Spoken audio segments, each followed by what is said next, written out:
This is Kevin Stang with BranchXcel. Thank you for joining me today as we discuss branch closing, positioning your bank or credit union to excel. I'm a 25 plus year veteran of the financial services industry. Been a consultant most of that time doing strategic planning, product development, and of course, over 100 market analyses for credit unions throughout the country. Today I'd like to discuss closing branches. Some of us are not sure if this is the right thing to do, so I want to take you through a couple of qualitative and quantitative ways that we can help answer that question. Here are some of the pros to keeping the branch closed. Number one, with great increases in e-service adoption, our members or customers are now becoming more acclimated to using the credit union without having to visit a branch.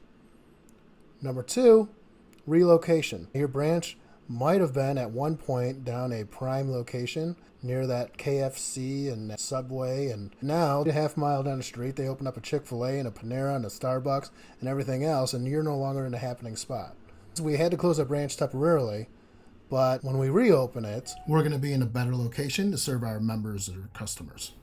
We need to continue to grow, and to reshuffle a branch, that means in order to open one, we got to close one. If your branch right now is in an area that has no growth, and there's a lot of other growth areas within the marketplace, then closing a branch in a non-growth area and opening a branch in a growing area is perfectly reasonable. Next, reshuffling of the staff.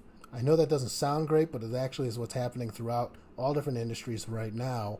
Some of the top producers within companies are the ones that are the first to come back, while those that really never did align with the culture are sitting back. And finally, the last reason is if you're in an aged market, this is just a market where you've had a branch there for an extremely long time. It's a much more mature market. You don't have those younger households that are willing to switch financial institutions. You probably are not seeing any increase in market share and maybe even a decline. So those are the pros. Before we get to the cons, let's just see how we would put together an analysis to see if we can pull this off financially. I have an example map right here. It's actually my hometown, and each one of these ovals would be a location. And you'll have the one on the left over here is the area that we're considering closing, and then we have two other branches that are within a fair distance. If we were to close the branch, those account holders could still be serviced a reasonable distance away. And then I have this red oval here, and this is where I'm going to keep tally of the impact. I'm going to do this analysis if we're looking at deposits. We also can look at loan balances or just number of account holders too. First off, we know we're going to lose some of the business from the relationships that we have at the proposed closed branch. And the other thing to consider is the effect on the entire network of all three branches. These other two branches will see a slight reduction in relationship, just because the members or customers at the remaining branches still like to go over by the other branch. And they like to go eat over there. They have friends over there. They have work over there. So they're all part of the same network.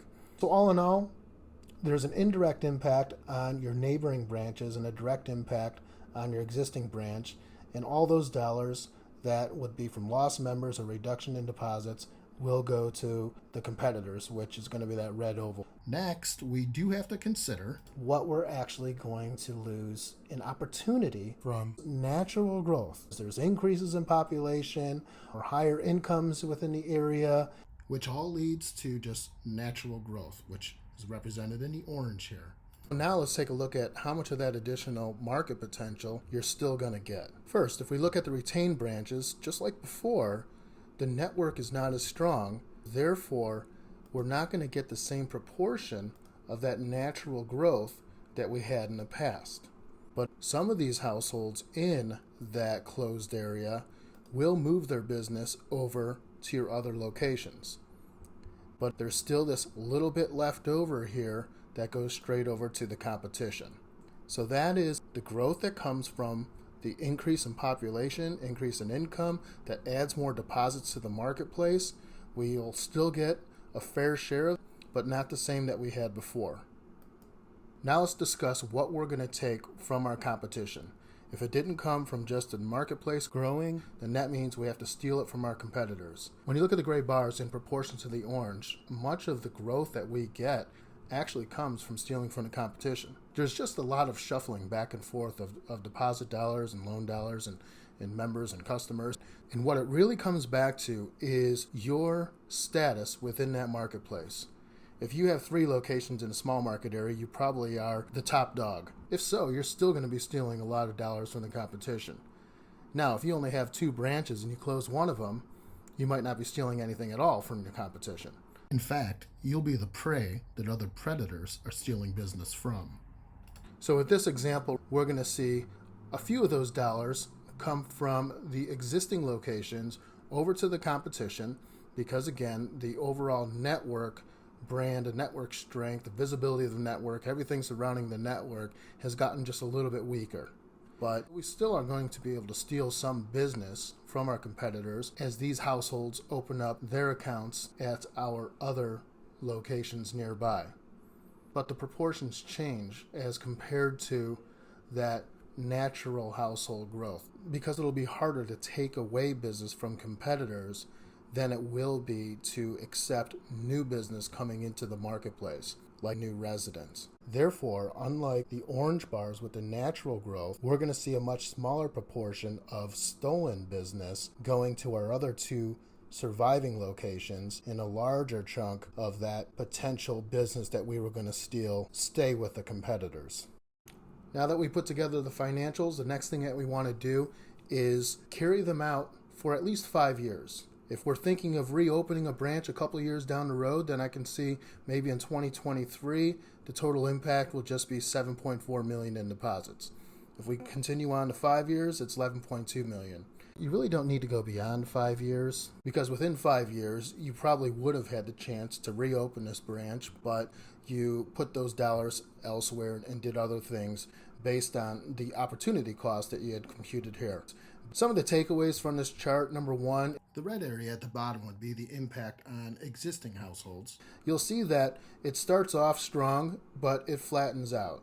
And, in the first year, you're almost losing as much from the existing households as you would from the natural growth or the stolen households. But from my experience, and even through the last financial crisis, after about a year or 2, it really starts to flatten out. When it comes to natural growth households, again, a big part of this is increase in population.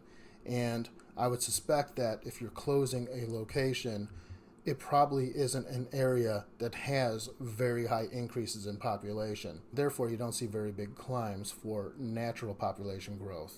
Ultimately, the biggest factor here is going to be your status relative to your local competitors. If you have quite a few branches already in that particular area, you'll probably see a number that is lower than this 11.2. If you have only a few branches, you don't have a very strong network, it might be a bit higher. So what I put together are 3 key measurements that we want to look at when we consider closing a location. The inputs behind these metrics is pretty extensive. You're looking at market demographics, market growth, and converting that to actual balance potential. And third, examine existing household performance and not just activity within this area. And you want to look at the history of other branch closures, branch openings, how you fare against specific competitors and with specific types of demographics within each marketplace. Finally, we ran our financial analysis and the results say we should close the branch. However, there are some more considerations. Number 1, let's still consider your people. Whenever we close some branches, someone's going to lose their job. So we have to consider how we might be able to repurpose them, put them into different areas, like the call center or ITMs or anywhere else. Next, we have our brand promise. We've been telling the community that we built this branch to support them, and now we closed it. So you're going to have some angry customers or members.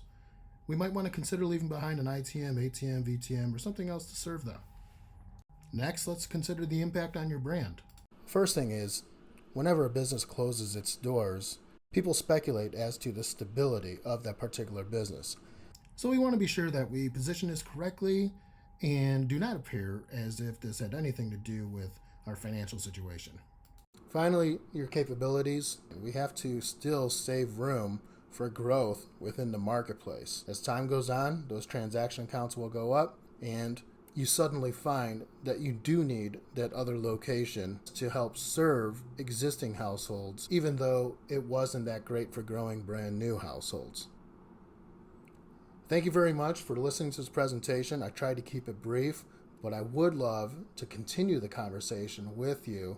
I'd like to offer a free market advisory session. That's where I spend an hour with you. We can talk about what we went through today. If you are considering closing a branch or anything else related to the branch, such as creating branch goals, maybe moving locations, opening up new locations, mergers, overall branching strategy, let's discuss it. And so please visit my website, cuxcel.com, and click that button to schedule a discovery call. It'll pull up my calendar so you can just pick a time. And thank you very much for your time today. I do hope to speak with you soon.